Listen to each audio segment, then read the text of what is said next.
எங்கேயாவது ஓரத்தில் அதை குறைபடுத்தும் இடம் இருந்தால் இன்னைக்கு அதை தூக்கி அறுபடக்கூடிய இருக்கிறோம். கல்வி சேர்ப்பதற்கு அல்லாஹ்வுக்காக கேட்கிறேன், யாரும் தடையாக இருக்க வேண்டாம்.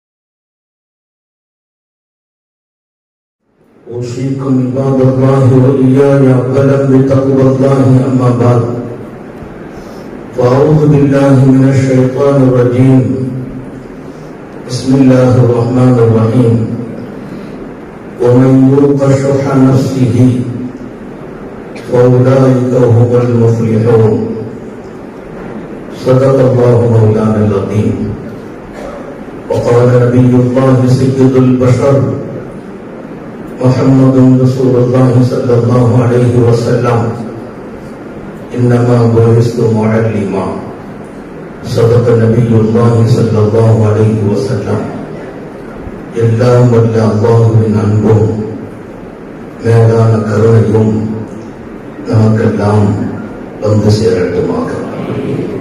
நமது உயிரினும் மேலான கண்மணி خاتم النبيين محمد رسول الله صلى الله عليه وسلم அவர்களின் அன்பையும் ஷஃபாஅத்தையும் பெறுவதற்கு அல்லாஹ் நம் எல்லோருக்கும் தௌஃபீக் செய்வானாக. வல்ல ரஹ்மான் நமக்கும் நம்முடைய பெற்றோர், மனைவி, மக்கள், குடும்பத்தார் யாவருக்கும் உயிர் உள்ள வரையிலும் உடல் சுகத்தை நசீபாக்கி தருவானாக. மருத்துவமனை கஷ்டம், அதன் சிரமம், செலவுகளிலிருந்து நிரந்தரமான பாதுகாப்பை அல்லாஹ் எல்லோருக்கும் கொடுத்தருள் புரிவானாக. வானம் பூமியினுடைய ஆபத்துகளை விட்டோம், முஸ்லிமத்துகளை விட்டோம், கெட்ட முடிவுகளை விட்டோம் நம்மையும் நம் குடும்பத்தையும் பாதுகாத்து அருள் புரிவானாக. அவனுடைய படைப்புகளின் தீங்குகள் அனைத்திலிருந்தும் நம்மையும் நம் சமூகத்தையும் காத்தருள் புரிவானாக. அல்லாஹ்வின் மகத்தான கருணையால் சிறப்பான நம்முடைய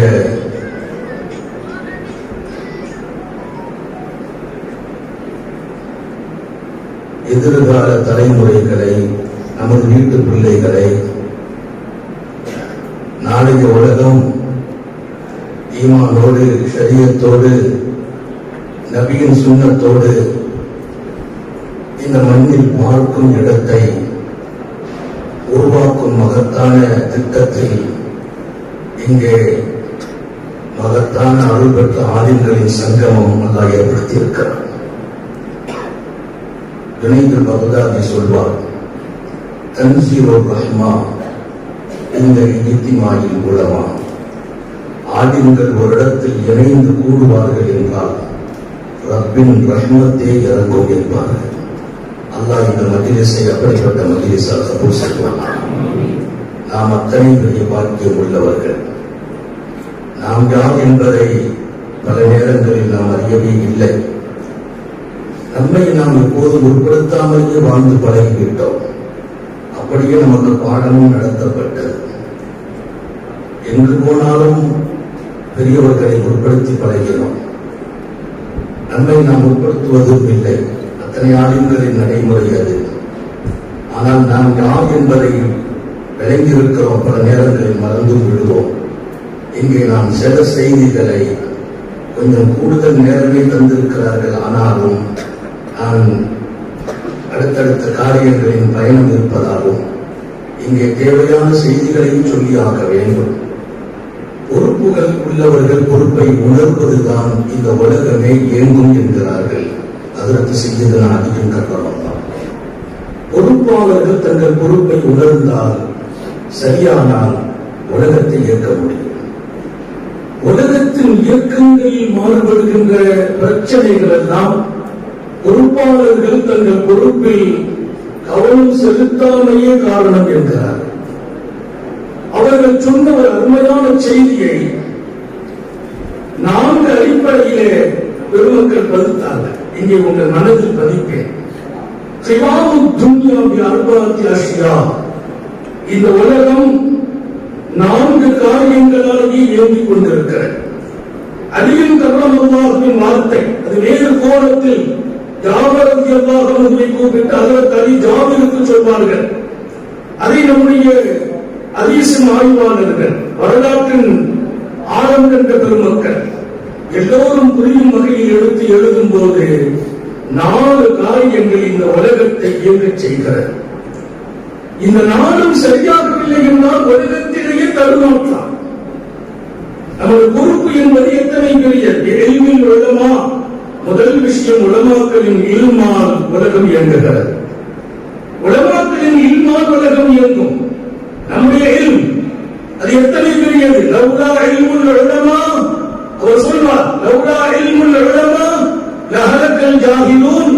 உலமாக்களின் இல்ம் சேர வேண்டிய இடத்தில் போய் சேரவில்லை என்றால், யாரை மாற்ற வேண்டுமோ அவர்களை மாற்றவில்லை என்றால், யாரை உயர்த்த வேண்டுமோ அவர்களை உயர்த்தவில்லை என்றால், யாரை ரப்பின் நெருக்கத்தில் கொண்டு விட வேண்டுமோ அவர்களை விடவில்லை என்றால், யாரை நல்ல தலைவனாக நல்ல குடும்ப பொறுப்பாளனாக யாரை சமூக வழிகாட்டியாக ஆக்க வேண்டுமோ அவர்களை எல்லாம் ஆக்கவில்லை என்றால், அந்த இல்மால் மக்கள் பயன்பெறாமல் போனால் அல்லது பயன்பெறும் இடத்தில் இவர் இல்லாமல் போனால் கற்றுக்கொள்ளாமல் வாழ்க்கையில் பல பேர் சீரழிந்து விடுவார்கள். அல்லாஹ்வை அடையாமல் போகுவார்கள். அதற்குள் ஆகினும் குடும்பத்தில் சரியாக வாழ தெரியாமல் குடும்பம் நஷ்டமாகும். மனைவி சஞ்சலப்படுவார். பிள்ளைகள் ஒழுக்கக்கேடாக உருவாகுவார்கள். அதற்குள் ஆகினும் குடும்பத்தை பற்றி தெரியாதவர் மனைவியை அடிக்கிறார், துன்புறுத்துகிறார், சஞ்சலப்படுத்துகிறார், நெருப்பால் சுடுகிறார். சர்தாரி ஆலம் ஸல்லல்லாஹு அலைஹி வஸல்லம், என் மனைவியர்களை கேளுங்கள், அழகான வாழ்க்கை நான் தந்திருக்கிறேன். உலக மொத்தத்தில் அங்கீகாரம் பெற்ற சுந்தர நபிகள் ஸல்லல்லாஹு அலைஹி வஸல்லம், என் மனைவியர்களுக்கு நான் நல்ல கணவன் என்று உலக அரங்கில் சொல்லும் யோக்கிய அம்சம் இருந்தது. இன்றைக்கு குடும்பத்தில் 1000 பிரச்சனைகள். ஒரு நல்ல தந்தையாக தன்னை அடையாளம் காட்ட பல பேர்களால் முடியவில்லை. காரணம், அவருக்கு ஒன்றும் தெரியாது. அதனால் நிறைய பொறுப்புகள் ஈடுபட்டு நிறைய விஷயங்களில் அவருடைய பொறுப்பில் இருந்து அவர் சரிகிறார்.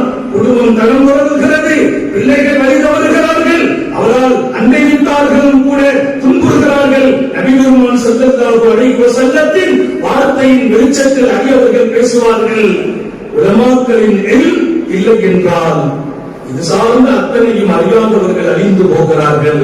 நாட்டிலும் வீட்டிலும் பிரச்சனைகள். அப்படியானால் உலமாக்களின் மிகப்பெரிய பொறுப்பு அந்த ஞானத்தை கொண்டு சேர்க்க வேண்டும்.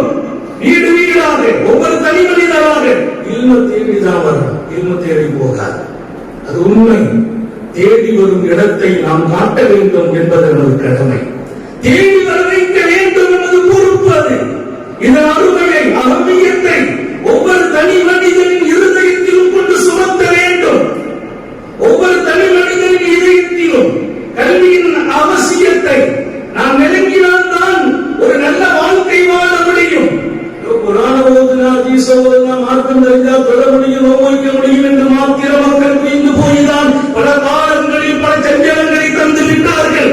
நாம் மார்க்கத்தை தெரிய வேண்டும். இல்லை என்றால் நாம் ஒரு நல்ல மனிதனாக வாழ முடியாது. நல்ல கணவனாக, நல்ல மனைவியாக, நல்ல தாயாக, நல்ல தந்தையாக, ஒரு நல்ல முதலாளியாக, நல்ல தொழிலாளியாக நாம் ஆக முடியாது. சரியத்தை அறியாத வரையிலும், தீனை புரியாத வரையிலும், அல்லாஹ்வை ரசூலையும் நாம் திருப்திப்படுத்த முடியாது.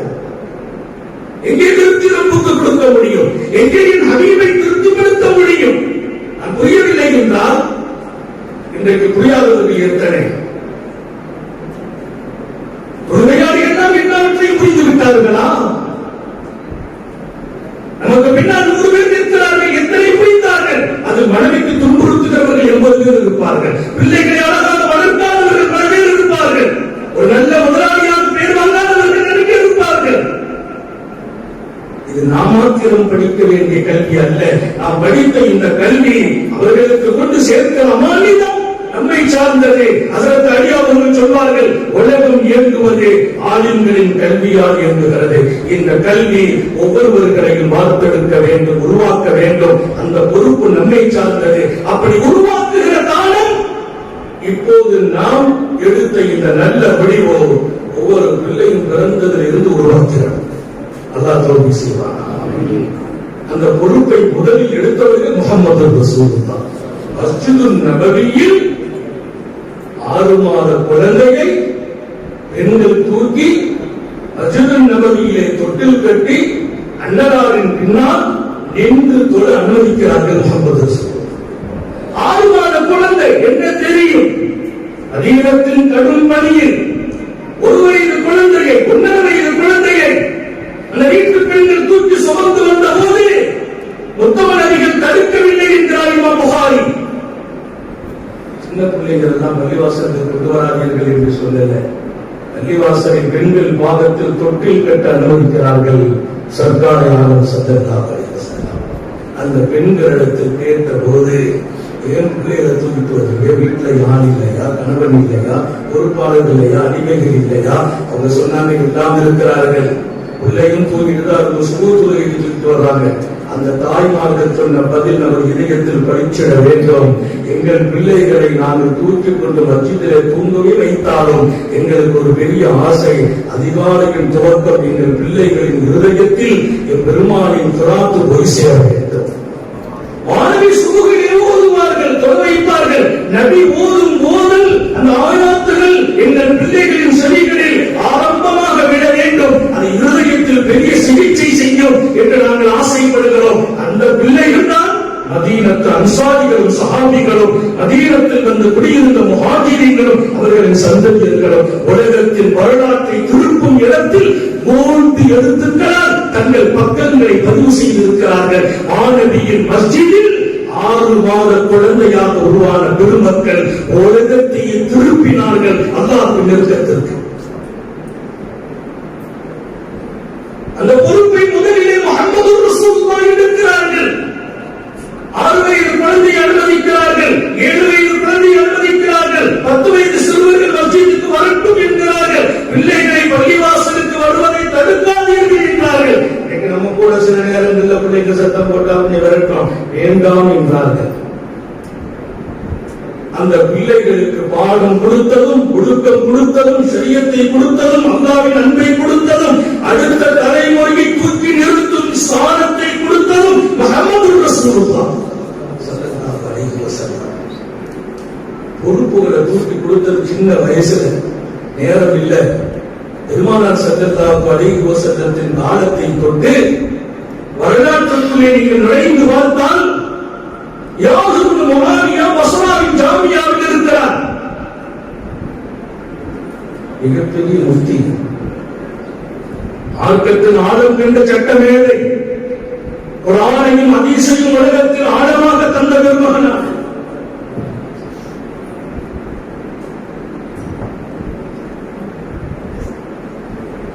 பஸ்ராவின் ஜாமியாவில் இருக்கிறார். அவர்களை சுற்றி இருந்தவர்கள் 400 உலமாக்கள், ஃபுகஹாக்கள், முஹத்திஸீன்கள். 400 ஃபுகஹாக்கள், உலமாக்கள், முஹத்திஸீன்கள் யாசிபு முஆவியாவை சுற்றி இருக்கிறார்கள். அந்த நேரம் பார்த்து பஸ்ராவுடைய ஜாமியாவுள்ளே மாமன்னர் மஹதி வந்து விட்டார். மாமன்னர் மஹதி உள்ள வந்துட்டார். நீங்க நல்லா புரிஞ்சுக்கணும், நம்ம உலமாக்களுக்கு நிறைய சொல்ல வேண்டியதில்லை, லேசாக சொல்லும் இந்த செய்தி உங்கள் இதயத்தில் சமுதாயத்தை திருத்துகிற இடத்தை பெறும் என்று நம்புகிறோம். யாசுபு முஆவியா பஸ்ராவின் ஜாமியாவில் இருக்கிற போது 400 உலமாக்கள், அல்லாஹ் முஹத்திஸீன்கள், ஃபுகஹாக்கள், சட்ட மேதைகள், ஹதீஸில் முற்பன்னர்கள்.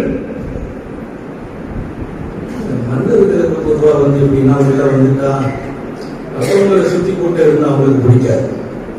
அவங்களை சுத்தி எல்லாரும் நிற்கணும். அரச பாரம்பரியத்துக்கு உள்ள ஒரு குணம். மாமன்னர் மகதி உள்ள வந்து ஒரு பிரமித்து போகிறார். மிகப்பெரிய தலைப்பாகையோடு, நீண்டகளும் தாடிகளோடு, ஜொலிக்கும் முகத்தோடு, அல்லாஹ்வின் அருள் பெற்ற உலமாக்கள் எல்லாம் இங்கே குழுமி இருப்பதை கண்டு வியந்து போகிறார். அது ஆச்சரியம் என்ன தெரியுமா? இவர்கள் சுற்றி இருந்து இவர்களை தலைமையாக்கிக் கொண்டிருப்பவர் மிக சின்ன வயதுடைய ஒரு வாலிபர். இயாஸ் இப்னு முஆவியா. அவர் சின்ன வயது வாலிபர், அவரால் அதை கேட்க முடியவில்லை. அங்கே இருந்த ஒருவரை கூப்பிட்டு கேட்டால், அல்லாஹ் ஷேக், அல்லாஹ் ஷேக். இங்கே வயதில் முதியவர்கள் யாரும் இல்லையா? முத்தாலிம்களை, அல்லாஹ்வின் நெருக்கமுள்ள பெரியார்களை வழிநடத்தும் இந்த இடத்தில் மூத்த பெரிய மனிதர்கள் இங்கே இல்லையா? சபையில் எத்தனை வெள்ளை தாடி உடையவர்கள் இருக்கிறார்கள். அவர்களை எல்லாம் முன்னவராக அமரச் செய்யாமல் ஒரு வாலிபரையா அமரச் செய்ய வேண்டும் என்று கேட்டால் யாரும் பதில் சொல்லவில்லை. அவர் நேர புறப்பட்டு இயாஸ் இப்னு முஆவியா அருகாமையில் வருகிறார். அதிகாரிகள் வருகிறார்கள், ராணுவ தளபதிகள் வருகிறார்கள். இயாஸ் இப்னு முஆவியா பக்கத்தில் வந்தவன் அவர் கேட்டார், ஆமன்னர் மகதி யாஃபத்தா கம் சின்னு, வாலிபரே, அவரும் இந்த மரியாதை நடக்கணும் இல்லையா? இவ்வளவு பெரிய மனிதர்கள் ஒருவரை சுற்றி இருக்கிறார் என்றால் அவர் எத்தனை பருவக்குரியவர் என்று புரிந்து கொண்டு கேட்கிறார். இளைஞரை, உங்களுடைய வயசு எத்தனை கேட்டார். ஒரு கேள்வி மட்டும்தான் கேட்டார். ஏன்னா அப்புறமா வயசு சொல்றாரு, இந்த வயசுல நீங்க இவ்வளவு பெரிய ஆட்களை எல்லாம் பின்னால் வச்சுட்டு நீங்க முன்னால் இருக்கலாமா கேட்கலாம் நினைச்சு கேட்டார். கம் சின்னு, உங்கள் வயது எத்தனை என்று கேட்டார். கேட்ட அடுத்த நிமிடம் அதற்கு இயாஸ் சொன்ன பதில் மாமன்னர் மகதி ஆடி போனார். அல்லாஹ்வுடைய ரசூல் வார்த்தெடுத்த பாரம்பரியம் நாம். இந்த பொறுப்பின் முதல் மனிதர் முஹம்மது ரசூலுல்லாஹ். நீங்கள் திறந்து வாருங்கள் ஹதீஸ் கிரந்தங்களை, மக்தபுகளை முதலிலே உருவாக்கியவர்கள், அங்கே மார்க்கத்தை தந்தவர்கள், குர்ஆனை தந்தவர்கள், அல்லாஹ்வை உணர்த்தியவர்கள், ஷரியத்தை தந்தவர்கள், அசாபாவிதமான செயல்களை தடுத்து நிறுத்தியவர்கள் 4 வயது பிள்ளைகளுக்கு. மக்தபுல குர்ஆனைத்தான் ஓதி கொடுக்க முடியும், எஸ்என் குர்ஆனைத்தான் தர முடியும் என்று நாம் நினைக்கிற இடத்தில் ரசூல் விடவில்லை. பெருமானாரின் மக்தபில் அல்லாஹ்வை நெருங்கும் இடம் வரையிலும் கற்றுக் கொடுக்கப்பட்ட ஒளிய தீமைகள் குறித்து எச்சரிக்கப்பட்டது. வாழ்வாதாரத்தில் உயர்த்தும் வழிகள் சொல்லப்பட்டது. வாழ்க்கையை சரியாக்கும் நிலைகள் சொல்லப்பட்டுச்சு. நான் நேரம் இல்லை, இருந்தாலும் உங்கள் மனதில் இந்த பொறுப்பாளர்கள் இந்த ஒரு தலைப்பு, இதெல்லாம் அதற்கு நான் எல்லா மேடையிலையும் சொல்றது, நாங்க பேசுற இந்த பேச்சை எல்லாம் வாழ்க்கை பூரா பேச முடிக்க முடியாது. நேரம் முடித்து வைக்கும், அந்த நேரத்தில் முடிச்சு சொன்ன செய்திகள் மற்றவர்களை விட இங்கே எல்லாம் மிகப்பெரிய மனிதர்கள், சமூகம் தந்த பொறுப்பாளர்கள், நிர்வாகிகள், அல்லாஹ்வின் அருள்பெற்ற உலமாக்கள். அதற்கு இயாஸ் இப்னு முஆவியா ஒரு வார்த்தை பதில் சொன்னார். மாமன்னரை ஆடி போன்றார். கம் சின்னு கயாஃபதா, இளைஞரே உங்கள் வயசு எத்தனை? கேட்க நோக்கம் ஒண்ணும் இல்லை, வயசை சொல்லுவாங்க. மீச கூட முளைக்கல பிள்ளைக்கு, உஷாருக்கு. நீங்க இவ்வளவு பெரிய மூத்த உலமாக்களுக்கு முன்னால் இருக்கலாமான்னு கேட்கணும்னு நினைத்தார். அவர் சொன்ன பதில் உங்கள் இதயத்தில் பதித்து, சின்னி சின்னு உசாமா ஈன வல்லாஹு ரசூலுல்லாஹி ஸல்லல்லாஹு அலைஹி வஸல்லம் அலல் ஜைஷ் வஃபீஹிம் அபூ பக்கர் வ உமர். என் வயது அதற்கு உசாமாவின் வயது. எந்த உசாமா? சர்தாரே காயினாத் ஸல்லல்லாஹு அலைஹி வஸல்லம் ரோம் சாம்ராஜ்யத்தை எதிர்த்து மாபெரிய படை ஒன்றை அனுப்புகிறார்கள். அந்த படையின் தளபதியாக உசாமாவை நியமனம் செய்கிறார்கள். அந்த உசாமா தலைமை தாங்கும் படையின் கீழ் அபூபக்கர் ஒரு சிப்பாயாக, ஹஜ்ரத் உமர் இன்னொரு சிப்பாயாக இருக்கிறார். அபூபக்கர் போன்ற வெள்ளை உடையவர்கள், உமர் போன்ற முதுமை பெற்றவர்கள் அந்த படையின் உறுப்பினர்கள். அந்த படையின் தளபதி மிகப்பெரிய சாம்ராஜ்யம், ரோம் சாம்ராஜ்யம், அன்றைக்கு வல்லரசாக கருதப்பட்ட சாம்ராஜ்யம். அதை எதிர்த்து அன்னார் அனுப்பும் படையின் தளபதியாக உசாமா நியமிக்கப்பட்டார். உசாமாவை நபி நியமித்த போது உசாமாவுக்கு எத்தனை வயசோ அந்த வயசுக்கு எனக்கு ஆகுது என்றார்.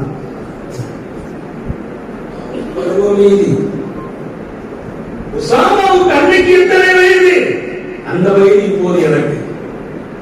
ஸல்லல்லாஹு அலைஹி வஸல்லம் உசாமாவை அந்த படைக்கு தளபதியாக்கும் வயசு எத்தனை தெரியுமா? 18 வயசு. ஒரு பெரிய ரோம் சாம்ராஜ்யத்தை எதிர்க்கும் அந்த படை, ராணுவ பலம், படை பலம் எல்லாம் நிரம்பிய படை அது. அதை எதிர்த்து அண்ணார் பயன்படுத்திய இந்த படையின் சிப்பாய் அல்ல, இந்த படையின் தளபதி செய்ததுனா உசாமா. சாபாக்கள், பெரிய சாபாக்கள் நபிட்ட வந்து சொன்னாங்க, கொஞ்சம் வயசான ஆளப்படலாம் என்று. வரும் அந்த வார்த்தை, கொஞ்சம் வயசான ஆள தலைமை ஆக்கலாம் என்று கேட்டாங்கன்னா அப்போ பெருமானார் கோபப்பட்டார்கள். நபியின் கோபம் சஹாபிகளை அடக்கமாக்கிய ஆக்கியது, அமைதியாக்கியது. 2 பதில் சொன்னாங்க. இவரை நான் நேசிக்கிறேன் என்றார்கள். இவர் இதற்கு தகுதி என்றார். பெருமானார் ஸல்லல்லாஹு அலைஹி வஸல்லம் தன்னுடைய சபையில் உஸாமாவை வளர்த்தெடுத்த காலம். 6 வயதிலிருந்து உஸாமாவை நபி வளர்க்கிறார்கள். உஸாமா நபியின் மடியில் வளர்ந்த பிள்ளை, நபியின் பேரப் பிள்ளை, வளர்ப்பு மகனின் பிள்ளை. அண்ணலார் வளர்க்கிறார்கள், கொடுக்கிறார்கள் கல்வியை, ஞானத்தை, அல்லாஹ்வின் தொடர்பை, ஷரியத்தில் ஆளுமையை, இப்போது ஆளும் தகுதியை கொடுக்கிறார்கள். பதில கேட்டதுதான் தாமதம். மகதி சொன்னாரா, பாரக்கல்லாஹு ஃபீக வம்லி, அல்லாஹ் உங்களுக்கு பரக்கத் செய்யட்டும், நீங்க இதற்கு தகுதி என்றார். மாமன்னர் மகதி ஒரு 5 நிமிஷம் உட்கார்ந்தார். இப்படி ஒரு வாலிபர் சபையில் நான் இருக்கிறது பரக்கத்து நினைத்தார். எங்கள் நாயகம் ஸல்லல்லாஹு அலைஹி வஸல்லம் பொறுப்புகளை உணர்த்துகிறார்கள். அந்த பொறுப்பை எடுக்க வேண்டிய முதல் தகுதி உலமாக்களுக்கு இருக்கிறார். அல்லாஹ் நமக்கு தௌஃபீக் செய்வார். நம்ம இந்த விஷயங்களை எல்லாம் எதையும் யோசிக்க கூடாது. நிறைய சொல்றதுக்கு இல்லை. ஒருத்தர் கேட்டார் நேற்று போன்கள், அதற்கு நாளைக்கு கூட்டத்துக்கு தாங்க வழிங்களா, தாங்க தனித்தாவா செய்யுங்க. நம்ம தனித்தாவுக்கு அதற்கு ஒன்றும் பிரச்சனை இல்லை, நம்ம வர்றோம் அப்படின்னு. அவங்க தனித்தாவுக்கு அங்கே எல்லாம் நிறைய நம்ம முறியீடுகள் இருக்கிறாங்க. நம்ம முறியீடுகள் நிறைய அதில் இருக்கிறாங்க. நம்மளோட மையத்தான் உலமாக்கள் நிறைய இருக்கிறாங்க. அல்லாஹ்வையோ ரசூலையோ ஷரியத்தையோ நம்முடைய அகீதாவையோ எங்கேயாவது ஒரு ஓரத்தில் அதை குறைபடுத்தும் இடம் இருந்தால் இன்னைக்கு அதை தூக்கி அறுபடக்கூடிய இருச்சோம், அனுமதிக்க மாட்டோம். எங்கள் பார்வைக்கு படாமல் ஏதோ ஒன்று நடந்திருந்தால் அது எடுக்கப்பட்டிருக்கிறது. பல நேரங்களில் எத்தனையோ சாலிகள் கிதாபுகளில் சில செய்திகள் பின்னே மாற்றப்பட்டிருக்கிறது. நம்முடைய வாழ்க்கையிலும் வரலாற்றிலும் இமாம்களின் வாழ்க்கையிலும் ஒரு காலத்தின் கட்டாயம் அடுத்த தலைமுறைகளை அழகாக ஒரு யூனிஃபார்மோடு. இன்னைக்கு நான் எங்கள் ஜாமியா உஸ்மானியாவில் 4 முடித்தால் 5 நீடூரில் இணைய முடியும், 6 திருச்சியிலே போய் நான் சேர முடியும். ஏன்? ஒரே சிலபஸ், ஒரே முறை பாடம். அதே திட்டத்தை மொத்தவில் கொண்டு வந்திருக்கிறோம். இங்க ஒருத்தர் ஓதி முடித்தால் அவர் பேரண்ட்ஸ் மெட்ராஸ் கொடுக்கலாம்னா இவங்க 4 முடிச்சுட்டு அங்கே 5ல சேர்த்துக்கலாம். இங்கே 4க்கு நடத்துற பாடம் சென்னையிலும் 4க்கு நடத்தினோம். ஒரு பெரிய திட்டம் இது. என்னுடைய பொறுப்புகள் உணரப்படணும். அடுத்த நம்ம பிள்ளைகள் அந்த பொறுப்பு உள்ளவர்களாக உணர்த்தணும். நேரம் கம்மியா இருக்குது. ஒரு 8 கூட்டத்தை நம்ம சந்திக்கிறோம். மனித உலகத்திலே ஒவ்வொருவர்களோடு நம்ம இருக்கிற போது அந்த உணர்வுகள் நமக்குள்ள வரும். அந்த உணர்வுகள் நமக்குள்ள வருவதால் இருப்பதிலேயே எச்சரிக்கை என்கிறார்கள் நமது நண்பர்கள். இமாம் ராசி எழுந்த வர்த்தங்கள் தஃசீரில் நான் அதை பதிவு செய்துவிட்டு நிறைவுறுகிறேன். இமாம் ராசி எழுதுவார். நம்ம பிள்ளைகளை இன்னைக்கு நம்ம கண்காணிக்கிறோம், வார்த்தெடுக்கிறோம். அப்படி உருவாக்கும் இந்த பணியில் முதலிய உலமாக்கள், 2வது சங்கை மிக்க உலமாக்கள், நம்ம பள்ளியின் முத்தவல்லிகள், நிர்வாகிகள், தலைவர்கள். அதற்கு அறியவர்கள் சொன்னதை போல் உலமாக்களுடைய இல்லைன்னு சொன்னா இது தெரியாத லட்ச மக்கள் நஷ்டமாகுவார்கள். அவங்க நஷ்டமான எனக்கு நான் இருக்க முடியாது. என் ரத்தத்தோடு உறைந்தது எந்த ஒரு மனிதனும் அல்லாஹ்வை அறியாமல் மூத்தாக கூடாது. எல்லாருக்கும் தோல்வி செய்யும். அல்லாஹ்ட்ட நான் கேட்கிற ஒவ்வொரு நாளும் லட்ச இருதயங்களில் ரப்பே ஒரு நினைவை கொண்டு உண்டாக்கி வைக்கும் தௌஃபீக்கை எங்களுக்கு வழங்குவாயாக.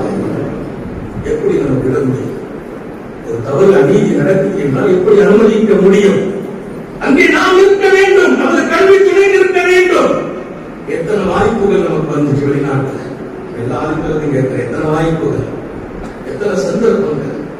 இதை விட பன்மடங்கு சம்பளங்களும் பொருளாதாரங்களும் கிடைக்கும் வாய்ப்புகள் அத்தனையும் வேண்டாம். இந்த அர்ப்பணத்தை சொன்னாங்க, உன்னை ஆணிமாக்கியதெல்லாம் என்னுடைய கபரு பிரகாசமாக வேண்டாம். ஏதையும் எதிர்பார்க்கவில்லை. அப்படித்தான் ஒவ்வொரு தாயும் தந்தையும் கற்பனை அல்ல உணர்வோடு நம்மை ஆணிமாக்கி இருக்கிறார்கள். அவர்களின் நோக்கம் எந்த ஒன்றும் கிடைக்க வேண்டும் என்று இல்லை. நான் சொல்றேன், நீங்கள் உருவாக்கும் அந்த இடம் உலகத்தை உங்கள் காலடியில் அல்லாஹ் குவித்து விடுவார்.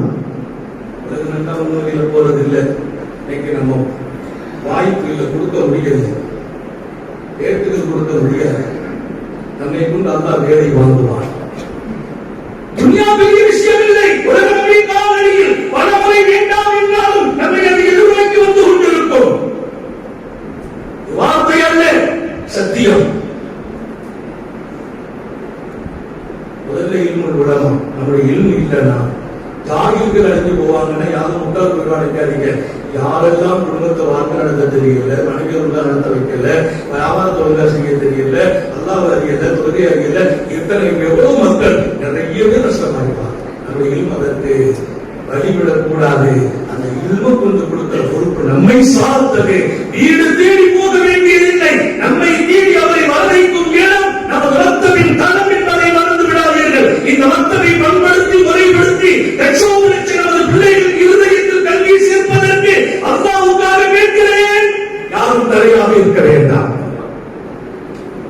யாரும் தடையாக வேண்டாம். அத்தனையும் வாருங்கள், எங்கள் பிள்ளைக்கு வாழ வேண்டும், அடுத்த தலைமுறை தீனை கொண்டு உலகத்திற்கு சொல்ல வேண்டும், நமது சரீரத்தை பாதுகாக்க வேண்டும், நமது நபியின் மீது உயிரை கொடுக்கும் இடத்திற்கு வர வேண்டும். ஒரு கையில் கடுகளவும் நாங்கள் குறைத்து பேசுவதற்கு எங்கள் பிள்ளைகளை கூட அனுமதிக்க மாட்டோம்.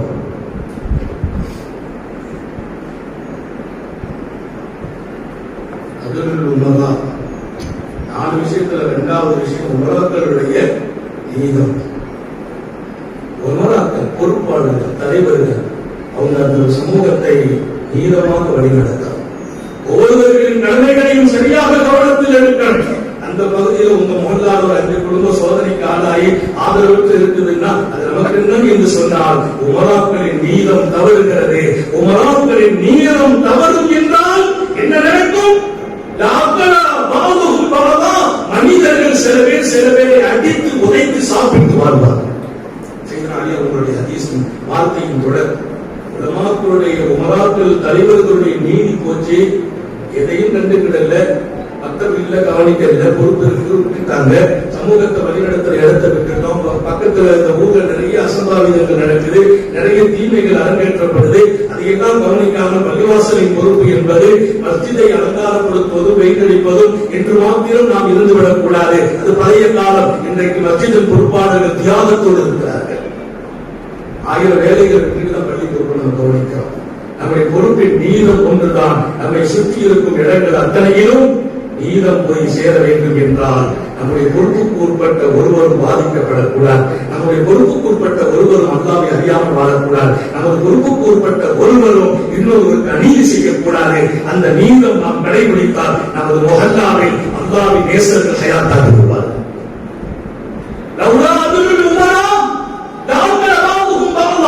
பொறுப்பாளர்கள் நீதத்தில் குறைவு செய்தால் ஒருவன் இன்னொருவரை அடித்து சாப்பிடுவான், அநீதி அரங்கேறும், தீமைகள் நடக்கும், நாட்டிலும் வீட்டிலும் அமைதி காணாமல் போகும். 1000 ஆண்டுகளுக்கு முன்னால் செய்தார் பேசுகிறார். இன்னும் 2 பகுதி இருக்குது. நேரத்தில் அருமை கருதி அந்த 8ஐயும் சொல்லி முடிக்க இதுல 2 லட்சம் 8 பேரோடு இருந்தால் 8 உணர்வுகள் ஏற்படும். இன்னைக்கு நம்ம பிள்ளைங்க நாம இதுல கவனம் செலுத்தணுங்கிறது கடமை. இந்த கூட்டத்தில் நான் பதிவு செய்யறதுதான் பொருத்தம். நீங்க கொண்டு எல்லாத்தையும் ஒப்படைச்சிருக்கீங்க. நம்ம யார்கிட்ட இருக்கிறோம்? மண் ஜலசா. இது அல்லாமா ராசி எழுதுகிறார். அல்லாமா வக்கீல் ரைசியுடைய வார்த்தை இது. இமாம் ராசி தஃசீர் கபீரை பதிவு செய்கிறார். ரொம்ப முக்கியமான இடத்தில் எழுதுவார் இந்த செய்தியை.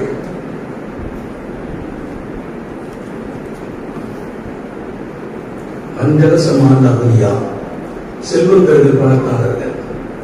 எப்படிப்பட்ட செல்வந்தர்கள்? அல்லாஹ்வுடைய நினைவே இல்லை, காசு மட்டும்தான் நோக்கம். எல்லா செல்வந்தர்களும் இல்லை. இன்னைக்கு செல்வந்தர்களை கொண்டு அல்லாஹ் இந்த துனியாவை பாதுகாக்கிறான். பணக்காரர்களால் இந்த தீமை இன்றைக்கு வளர்கிறது. அல்லாஹ்வின் நினைவே இல்லை. தீமைகளும் அநாகரிகங்களும் ஆபாசங்களும் வாழ்க்கையாக்கிக் கொண்ட பல செல்வந்தர்கள், அவர்களோடு அதிக நேரம் நீங்கள் கொடுப்பீர்கள் என்றால் அல்லாஹ் எதை ஏற்படுத்துவான்? அவருடைய உள்ளத்தில் எப்படிப்பட்ட இந்த உலகத்தின் மீது பாசமும் பிரியமும் உலகத்திற்காக வாழும் ஆசையும் அதிகமாகிவிடும். அல்லாஹ் எல்லாரையும் பாதுகாக்க அல்லாஹ்வுடைய தொடர்புல இல்லாம துன்யாவுடைய ஆசையில மட்டும் ஆளுகிற பணக்காரர்களை தேவைக்கு சந்திக்கணும், தீன சொல்லணும், வாழ்க்கை சொல்லணும். அவர்களோடு அதிக நேரம் நீங்கள் இருப்பீர்களேயானால் உங்களுக்கு ஏற்படும் 2 பெரிய பாதிப்பு. ஒன்று உலகத்தின் மீது மோகம், இன்னொன்று அதை உருவாக்குவதற்கான ஆசை. உலகத்தின் மீது மோகம், உலகத்தை உருவாக்கும் ஆசை. இந்த 2 வறுமையானால் தீனை எப்படி உருவாக்க முடியும்? ஆகிரத்தின் மீது எப்படி ஆசை வர முடியும் என்று கேட்பார்.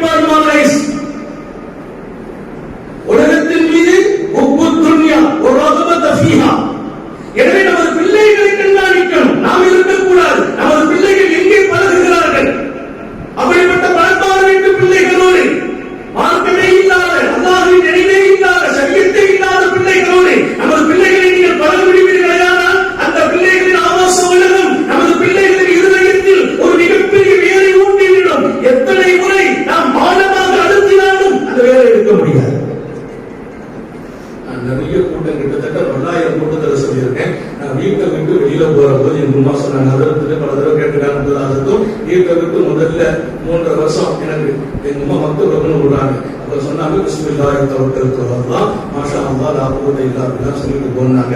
அன்னைக்கு காலையிலிருந்து கீழே வைக்கும் போது சொன்னேன், இன்னைக்கு எனக்கு கிட்டத்தட்ட அந்த கல்வி காலத்தில் 40 ஆண்டுகளை கடந்து போகிறேன், 50 வருடங்களை தாண்டி விட்டேன். இன்றைக்கும் அந்தையோ நாடுகளுக்கெல்லாம் நான் கூட்டு போறான். ஒரு பிளைட்ல கார்டு வச்சாலும் சரி, ஒரு பைக்கில் ஏறினாலும் சரி, வீட்டை விட்டு வெளியில வந்துட்டோம், ஆபீஸ் விட்டு வெளியில வர்றோம், ரொம்ப விட்டு வெளியில வர்றோம். பிஸ்மில்லாஹி தவக்கல்து அலல்லாஹ் அந்த சக்திக்கு மீறி அது வெளியில வந்து விழுந்து விடுகிறது. நான் மதரசாவில் படிக்கவில்லை, 3.5 வயதில் என் தாய் வகித்த பாடம் அது மன்னரையிலும் அது பறக்காது, மன்னரையிலும் மறக்காது. தாயுடைய அளவனை பத்தனை பெரியது. இன்னைக்கு ரொம்ப மன்னரையில் இருக்கிறாங்க. லட்சம் நடவை நான் மாஷா அல்லாஹ் ஆக்குவதை இல்லாமல் சொல்லிட்டேன். லட்சம் மக்களை சொல்ல வச்சுட்டேன். உம்மா கபர் பிரகாசமா அல்லாஹ் தௌபீக் செய்வானா. எங்கள் அன்பு மௌலவிகளே, எங்கள் பிள்ளைகள் நீங்கள், எங்கள் உஸ்தாதுமார்கள் நீங்கள், உங்கள் இருதயத்தில் இப்படி சிந்தனை வரட்டும். நான் வாழும் வரையிலும் லட்சம் பிள்ளைகளை அல்லாஹ்வுடையவனாக ஆக்குவேன் இன்ஷா அல்லாஹ். எனக்காக அல்ல, நாளைய தலைமுறை எனக்கு துஆ செய்யும்.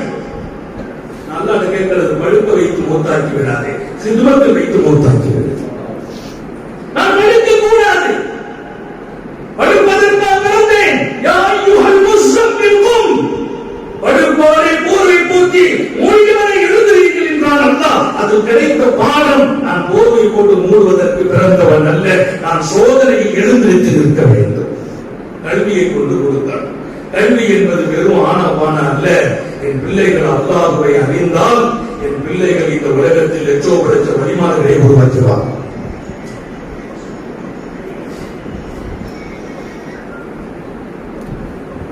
அல்லாஹ்வை மறந்த பணக்காரர்களோடு நீங்க இருந்தால் சாதஹுல்லாஹு ஹுப்பத் துன்யா வ ரகபத ஃபீஹா, துன்யாவுடைய பிரியத்தையும் துன்யாவுக்கான உள்ள ஆசையை உண்டாக்குற வழி அல்லாஹ் தஆலா கொடுப்பான். அல்லாஹ்வே அதிகமாக எழுதுறாங்க. சாதஹுல்லாஹ் இரண்டாவது எழுதுவார் மன்ஜலஸ மஅல் ஃபுகரா. இன்னொரு 5 நிமிஷத்துல நான் முடிக்கிறேன் அடுத்த பயணத்திற்காக. அதனால எப்படின்னு சொல்லி முடிப்பேன், தெளிவாகத்தான் சொல்ல வேண்டும். இதை மன்ஜலஸ மஅல் ஃபுகரா, ஏழைகளோடு நீங்கள் இருப்பீர்களேயானால், பெருமானார் கேட்டதுவா, ஏழைகளாக என்னை வாழவை, உப்பல் மசாக்கீன், ஏழைகளின் பிரியத்தை அல்லாஹ் நீ நசீபாக்கி தருவாயா. நீங்கள் ஏழைகளோடு இருப்பீர்களேயானால், மன்ஜலஸ மஅல் ஃபுகரா ஜஅலல்லாஹு லஹு அஷ்ஷுக்ர வல் கலா வல் ரிதா பி கலாஇல்லாஹ் சுப்ஹானஹு. ஏழைகளோடு நீங்கள் உட்கார்ந்தால் அவங்க எப்படிதான் நமக்கு வேண்டியதில்லை, அந்த ஏழைக்கு விட்டால் தேவையில்லை. அவங்க பக்கத்தில் இருந்தால் தான் 2 பாக்கியம் உங்களுக்கு கொடுப்பான். உங்களுக்கு கொடுத்ததை காலமெல்லாம் நினைத்து நன்றி செலுத்தும் நசீபை தருவான். யார் நன்றி செலுத்துறாங்களோ அவங்களுக்கு அல்லாஹ் கொடுக்கிற கிஃப்ட், கொடுத்த ஞாபகத்தை சந்ததிகளிலும் தொடரச் செய்வான். நாம் நன்றி செலுத்தினால் நன்றிக்கு 2 கூலி. ஒன்று, இந்த ஞாபகத்தை தொடரும், இந்த ஞாபகத்தை அதிகமாகும். அன்பு கொடுத்தான், நன்றி சொல்லுங்க, அன்பாக நீடிக்கும், அதிகமாகும். பணத்தை கொடுத்தான், நன்றி சொல்லுங்க, பணம் கூடும், பணம் இன்னும் என் சந்ததிகளிலும் நீடிக்கும். சில பேர் சம்பாதிச்ச பணம் அவர் சந்ததி வீட்டுக்கு வெள்ளை அடிப்பதற்கு கூட வசதி இல்லாமல்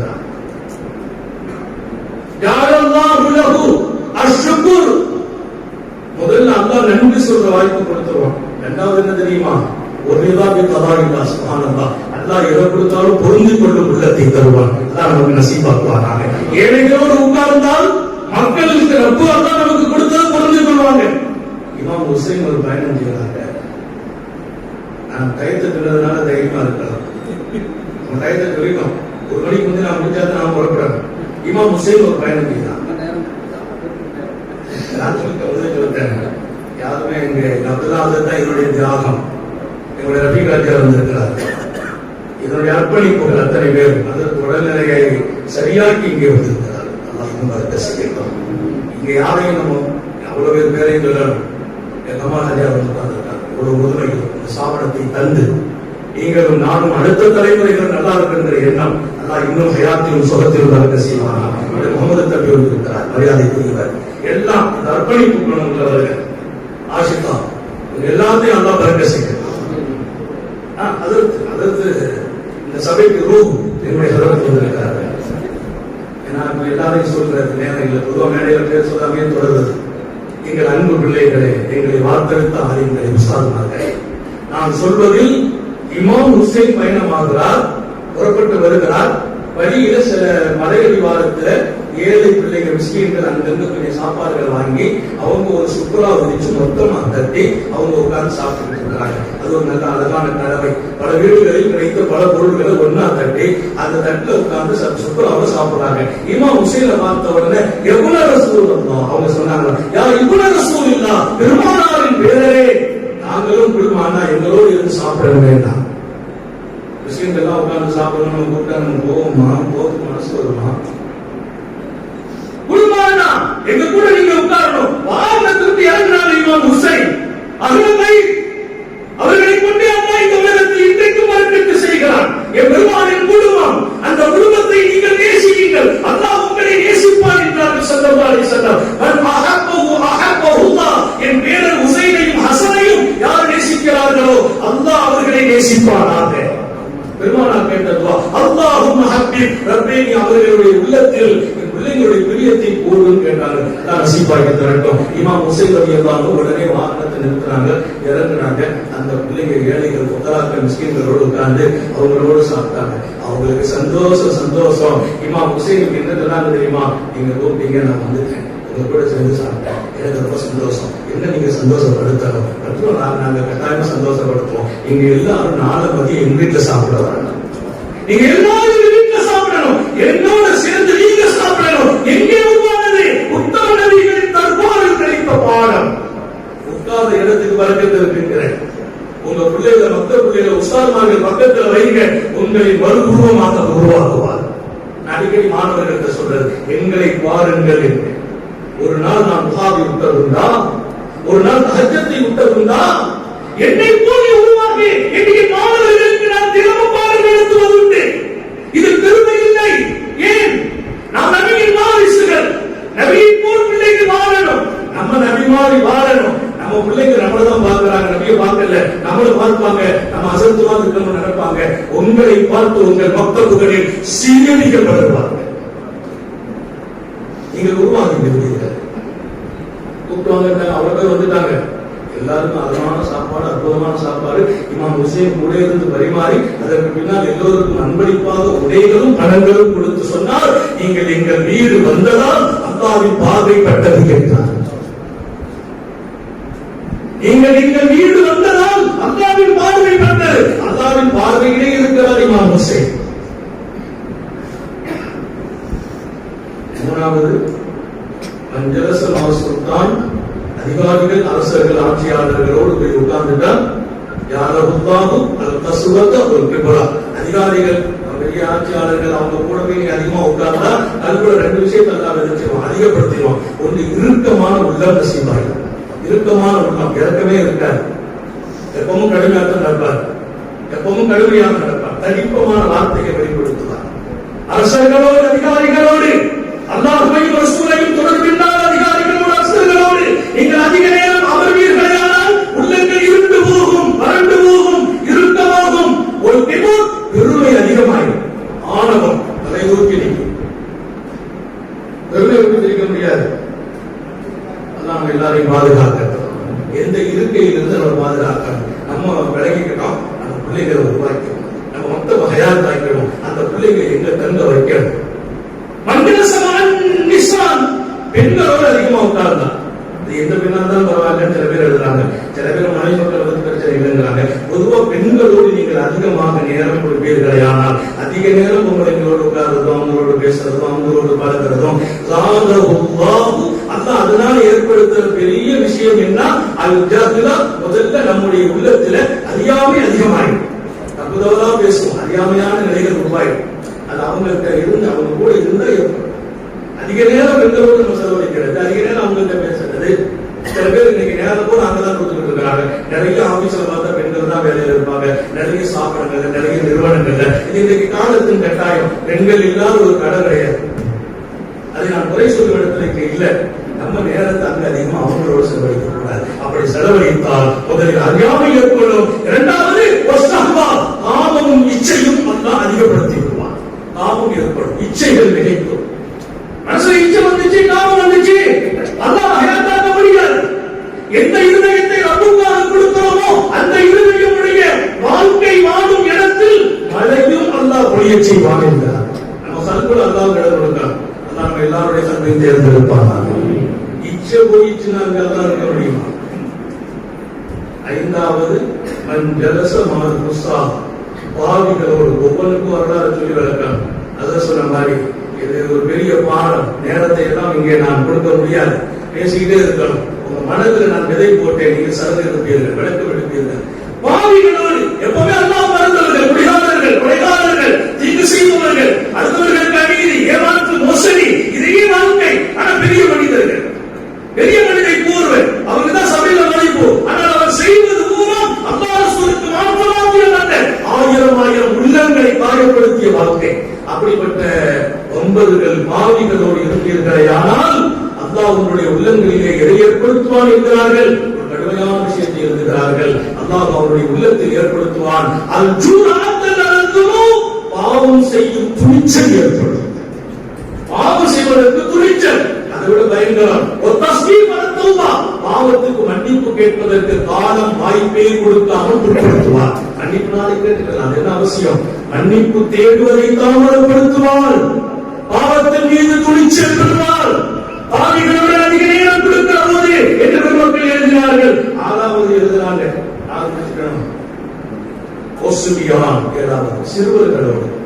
சிறுவர்களோடு அதிகமா உட்காரணும். கல்வி கொடுக்கிறது இல்ல, பாடம் கொடுக்கிறது வேற.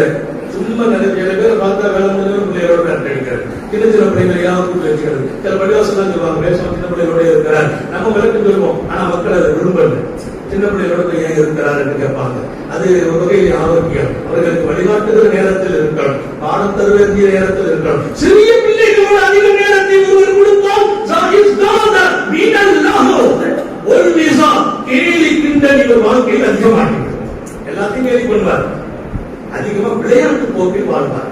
எதையும் காரியமா செய்ய மாட்டார், விளையாட்டுத்தனமா செய்வார். என்ன அதற்கு பெரிய ஆளா இருக்க, விளையாட்டுத்தனமா இருக்கிறாரே என்று மக்கள் நாவுகள் பேச வந்திருக்கிறோம். விளையாட்டுத்தனமான வாழ்க்கை ஏற்படும், கேலியும் கிண்டலும் வாழ்க்கையில் பெருகும். சிறுவர்கள் அதிக நேரம் தொடர்புடையவர்களாக அவர்கள் சபையை தேர்ந்தெடுத்தால். 7வது மஞ்சளச மாஸ்வாலிஹீன், அல்லாஹ் தோபி செய்வார். 2 சபையில கரெக்ட் இருந்ததுனால மஞ்சளச மாஸ்வாலிஹீன், சாலிஹீன்களோடு உட்காரணும். அல்லாஹ்வுடைய நேசர்கள், நல்ல மனிதர்கள், தீனுடையவர்கள், சரியத்துடையவர்கள், அவர்களோடு நம்ம உட்கார்ந்தால் அல்லாஹ் என்ன நசீப கொடுப்பான்? அல்லாஹ்வை சந்தோஷப்படுத்த வேண்டிய வழியை, ரசூலை திருப்திப்படுத்த வேண்டிய வழியை, அல்லாஹ்வையும் ரசூலையும் எப்படி நாம் மகிழ்விக்க வேண்டும் என்ற வழியை, வாழ்க்கையை சரியாக்க வேண்டிய வழியை நான் இன்னும் திருந்தவில்லையே, இன்னும் மாறவில்லையே, எப்போது என் ரப்பு என்னை புரிந்து கொள்வான் என்ற ஏக்கத்தை அல்லாஹ்வுக்கு நசீபாக்கிடுவான். யாருக்கு? மஞ்சளச மாஸ்வாலிஹீன். இந்த 2 தான் கடைசி 2 தான் இருக்கிறார். அவர் 6ஐயும் தள்ளி விடுகிறார். இந்த மேல உள்ள 6ஐயும் உங்களுடைய பதக்கம் குறையட்டும், அமர்தல் குறையட்டும், தொடர்பு குறையட்டும். கடைசி 2 என்ன முக்கியமானது? முதல்ல சாலிஹீன்களோடு உட்கார்ந்தால் அல்லாஹ்வுடைய நெருக்கம் பெறுவதற்கு வழி தேடும் வாய்ப்பு உனக்கு கிடைக்கும். நபியை திருப்திப்படுத்தும் வழி தேடும் வாய்ப்பு கிடைக்கும். உன்னை சரி செய்வதற்கான வழியை தேடுவாய், பின்பு மக்களை சரி செய்ய முயற்சி செய்வாய். அல்ஹம்துலில்லாஹ். 8வது சொல்வார், மஞ்சளச மஅல் உலமா, ஆலிம்களோடு யார் இருக்கிறார்களோ. அல்லாமா ராசி தஃப்சீர் கபீர் எடுத்து பாருங்கள், வைர வரிகளின் பக்கம் இது. ஒரு விஷயத்தை எழுதணும்னா எவ்வளவு ஆய்வு எடுக்கணும். மஞ்சளச மஅல் உலமா, ஆலிம்களோடு யார் போய் உட்கார்வார்களோ, ஆலிம்களோடு நீங்கள் இருப்பீர்களேயானால் அல்லாஹ் கொடுக்கிற வாக்கியம் தாதலஹுல் இல்மு வல் மலல், அல்லாஹ் அவருக்கு கல்வியில் பிரகாசமாக்குவான். அல்லாஹ்வை அறியும் ஞானம், ரசூலை அறியும் ஞானம், ஷரியத்தை அறியும் ஞானம், மக்களை எப்படி நடத்தணும், பிள்ளைகளை எப்படி நடத்தணும், எல்லா ஞானத்தையும் அவருக்கு அல்லாஹ் அதிகப்படுத்துவான். அதை விட பெரிய விஷயம் என்ன தெரியுமா? ஒரு வரஹா, அல்லாஹ் அவரை பேணுதலுடைய மனிதனாக மாற்றுவான். பார்க்கிறதுக்கு நிறைய பேருக்கு கல்வி இருக்கும், பேணுதல் இல்லை. பேணுதல் வந்துச்சுன்னா பேச்சு கூட அளவா இருக்கும். பேணுதல் வந்தா பார்வையும் அடக்கமானதாக இருக்கும். பேணுதல் வந்தால் நமது நடப்பில் நம்மை பார்க்கிறவர்கள் ஹிதாயத் கிடைக்கும். அதான் பேணுதல். இவருக்கு பேணுதல் கிடைக்கும் யாருக்கு? நம்மோடு ஒருவர் வந்து உட்கார்ந்தார், அந்த இடத்துல நீங்களும் நான் இருக்க அல்லாஹ் தௌஃபீக் செய்வானா? நம்ம மக்கள் ஒருத்தர் உட்காரணும், ஒரு இல்மு அதிகமாகணும். அல்லாஹ்வுடைய ரசூலை சரியத்தை அப்படி ஒரு இல்மு அவருக்கு கிடைக்கணும், அவருடைய வாழ்க்கையில் பேருதல் கிடைக்கணும். அந்த ஆளுங்கள் அல்லாஹ் உங்களை என்னை கபூல் செய்வானாக. நண்பர்களே, பொறுப்புள்ளவர்கள் தங்கள் பொறுப்பை உணர வேண்டும். இந்த மதரசாவின் பொறுப்பில் முதலில் நாம் இருக்கிறோம். நபிகள் நாயகமே இருந்தார்கள். அடுத்து நம் சங்கைக்கு பொறுப்பாளர்களான நிர்வாகிகள். அடுத்து நாம் சொன்னதை போல் என் தாயே இதன் முதல் ஆசிரியை, பெற்றோர்களும் நிர்வாகமும் பொறுப்பாளர்கள், இன்னும் உஸ்தாதுகளான நாம் முதல் பொறுப்பாளர்கள். வீட்டில இருந்து பிள்ளைகள் அனுப்புறதுன்னா நமக்கு கேன்வாஸ் பண்ணணும், பிள்ளைகள் அனுப்பி வைக்கணும். அவங்களுக்கு நம்ம எதிர்த்து போறது இல்லை, பிள்ளைகள் அனுப்புங்க.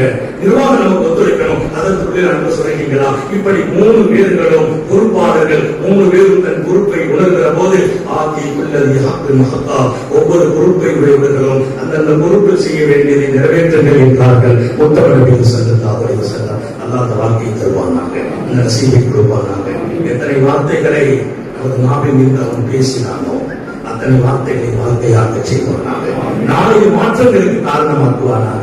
சரிக்கு விடாமல் ரப்பைகளை பாதுகாப்பாயாக, தடம் புரண்டு விடாமல் பாதுகாப்பாயாக. விடும் மூச்சும் உன் சிந்தனை ஆக்குவாயாக. ஓடும் ரத்தமும் உன் இஷ்டில் ஓட வைப்பாயாக. இரவும் உன் நினைவாக்குவாயாக, பகலும் உன் நினைவாக்குவாயாக. உறக்கமும் உன் திருப்தியில் இருக்க செய்வாயாக. நாங்கள் பெற்றெடுத்த பிள்ளை செல்வங்களை இரக்கமுள்ள ரப்பே உன் தொடர்பிலும் உன் நபியின் சுன்னத்திலும் அவர்களை உயிரோடு ஆக்கி வாழ வைப்பாயாக. எங்கள் பிள்ளைகளை கண்குளிர்ச்சியாக்குவாயாக. அவர்களை கல்வியில், ஈமானில், இல்மில், அமலில் நிரம்ப பறக்க செய்வாயாக. எங்கள் பிள்ளைகள் நபியை சந்தோஷப்படுத்தும் இடத்தில் ஆக்கி வைப்பாயாக. உன்னை திருப்திப்படுத்தும் இடத்தில் வாழச் செய்வாயாக. எங்கள் பிள்ளைகளுக்கு உரிய காலங்களில் பொருத்தமான ஜோடிகளோடு திருமணங்களை நசீபாக்குவாயாக. எங்கள் பிள்ளைகளின் திருமண வாழ்க்கையில் பறக்க செய்வாயாக. கணவன் மனைவி மகிழ்ச்சியாக்குவாயாக. குழந்தை பாக்கியத்தை நசீபாக்குவாயாக. யாரின் தீய பார்வைகளும் எங்கள் பிள்ளைகள் மீதோ எங்கள் மீதோ கட்டுவிடாமல் பாதுகாப்பாயாக. எதிரிகளின் சூழ்ச்சிகள் எங்களை விட்டும் எங்கள் குடும்பத்தை விட்டும் 600 மைல்கள் தூரமாக்கி தடுத்து நிறுத்தி விடுவாயாக. நாங்கள் கரம் பற்றிய எங்கள் மனைவியர்களை கடைசி மூச்சு வரையிலும் நாங்களோ அவர்களோ எங்கள் பிள்ளைகளோ ஒடுங்கி விடாமல், படுக்கையாகி விடாமல் பாதுகாப்பாயாக. நடமாடும் நசீபை வழங்குவாயாக. உன் சிந்தனையோடு நடமாடச் செய்வாயாக. எங்கள் மனைவியர்களை, எங்கள் குடும்பத்தை, எங்களை ஆஸ்பத்திரி வாழ்க்கையில் இருந்து பாதுகாப்பாயாக. அதன் சிரமங்கள் இருந்து பாதுகாப்பாயாக. நீண்ட நெடிய நாட்கள் நோய் நொடிகள் இல்லாமல் உடல் ஆரோக்கியத்தோடு, மனநிறைவோடு, இன்பத்தோடு அல்லாஹ்வை நின்று வணங்கி வழிபட்டு வாழும் நசீபும் பாக்கியத்தையும் எல்லாம் வல்ல அல்லாஹ் உங்களுக்கும் எனக்கும், நம்மை ஈன்றெடுத்த தாய் தந்தையர்களுக்கும், நமது மனைவி மக்கள் உற்றார் உறவினர் யாவருக்கும் கொடுத்து அருள் புரிவானாக. நம்முடைய மேலான கண்மணி சர்தார் ஆதம் ஸல்லல்லாஹு அலைஹி வஸல்லம் அவர்களை கனவிலும் நனவிலும் கண்டுகளிக்கும் பெரும் பாக்கியத்தை அல்லாஹ் நம் எல்லோருக்கும் கொடுத்து அருள் புரிவானாக. இந்த நல்ல துஆக்களோடு உங்கள் எல்லோருடைய துஆ, குறிப்பாக உலமாக்கள், உஸ்தாதுமார்கள், ஷேகுமார்களின் நல்ல துஆவை ஆதரவு வைத்து என் வார்த்தைகளை நிறைவுபடுத்துகிறேன். வாஹிரு தஅவானா அனில் ஹம்துலில்லாஹி ரப்பில் ஆலமீன். அஸ்ஸலாமு அலைக்கும் வரஹ்மத்துல்லாஹி